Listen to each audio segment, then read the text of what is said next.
In addition to cases arising under the Constitution, the Supreme Court or federal courts can also hear cases arising under different states. That is to say, what if the state of New York is suing the state of New Jersey over pollution in the Hudson River?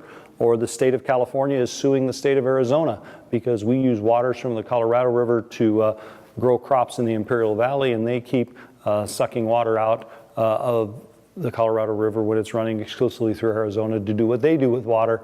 And these are court cases that actually happen. A third way is an appeal of a state court decision.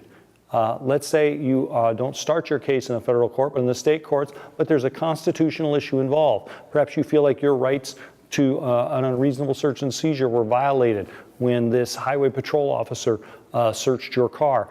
You can appeal that to the federal courts and all the way to the Supreme Court. A fourth issue would be obviously cases involving federal criminal law. And then a fifth case that can start in the federal courts and go all the way to the Supreme Court would be something involving federal agencies. Let's say something with the FBI or the DEA or the CIA or something like that. Well, these are the kinds of cases that go into the federal courts that can work their way all the way to the Supreme Court, and there are two terms that have to be in play. In any of these, there needs to be what is called legal standing. That's one term. That means you actually have to have an interest in the case.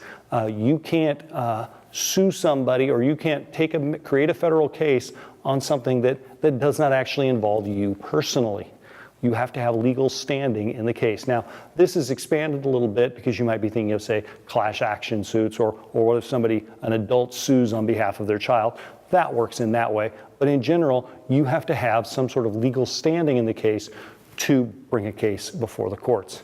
The second thing that has to be there is genuine harm. There has to be some genuine harm done to you. You have to have in some real way had your rights violated. You have to have had some harm done to you financially, emotionally, etc.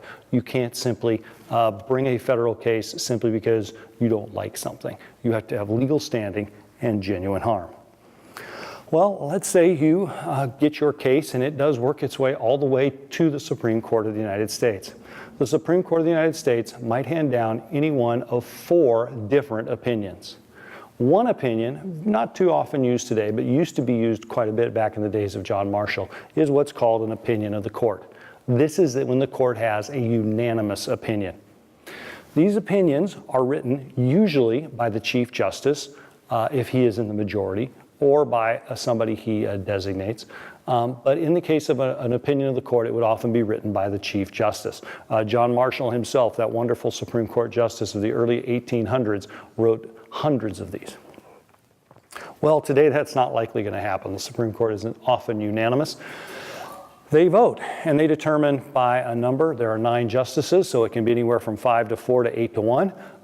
But somebody will win, and they will write the majority opinion. This is written usually by the Chief Justice, if he is in the majority. Sometimes he'll delegate that to somebody else, but often he will write that, and this will give the reasons why the majority feels the way they feel. It will be their argument in why they interpret the Constitution or come to the decision that they make the way they do, and they'll bring in all kinds of case law and precedents to determine this.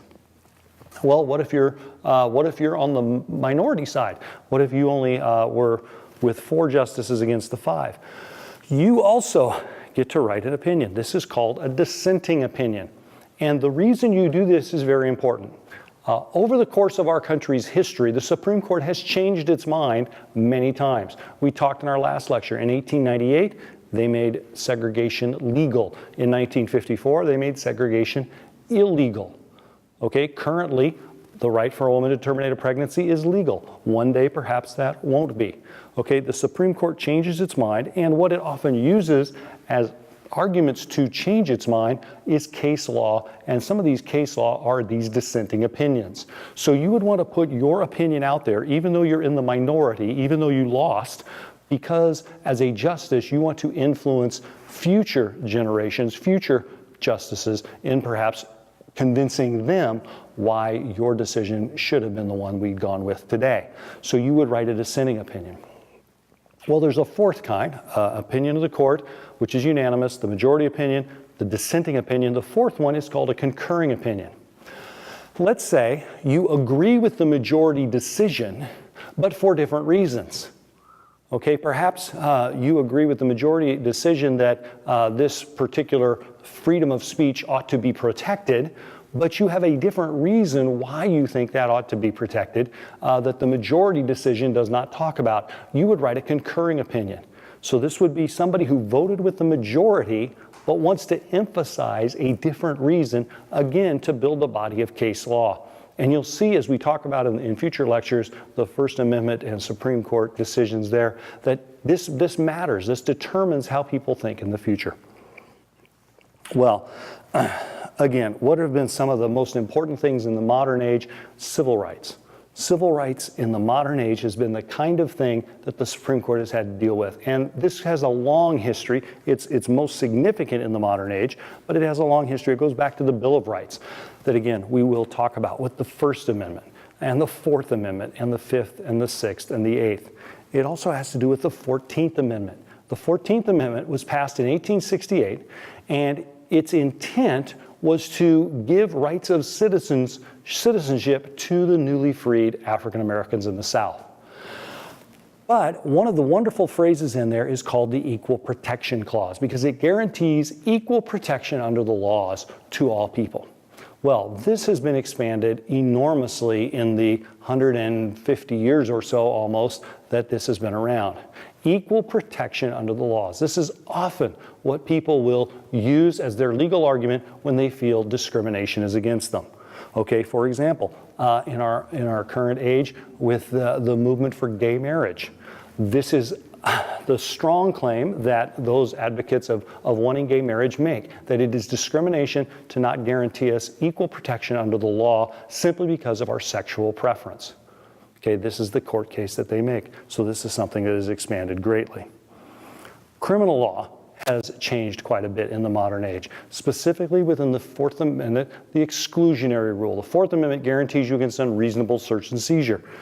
Well, what exactly does that mean? What if a police officer searches you in an unreasonable way but finds incriminating evidence? Does the incriminating evidence count, but the police officer gets punished? What happens? Okay, what the Supreme Court has decided is called the exclusionary rule, that anything found during an unreasonable search and seizure is excluded from evidence against you. And more importantly, anything that leads to is also excluded. This, again, a big step for rights of the accused.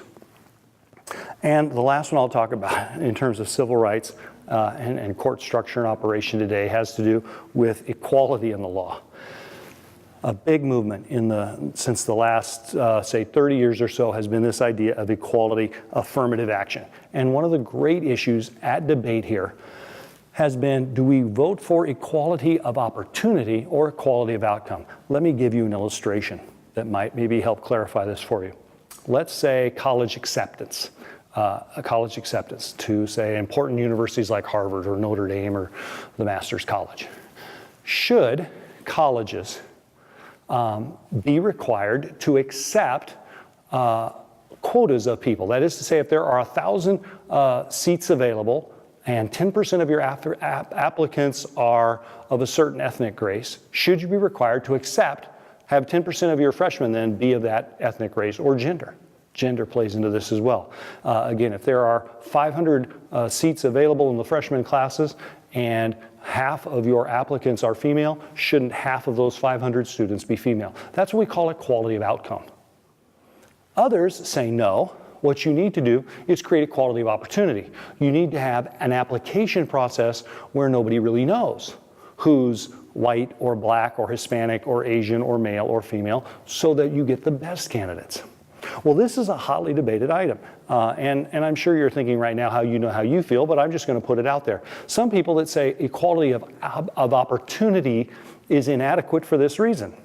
Some people just don't have the equality of opportunity.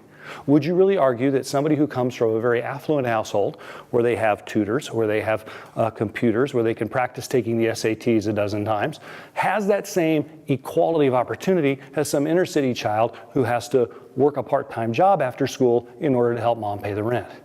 Is there really that equality of opportunity or not? Something to think about, as the Supreme Court does.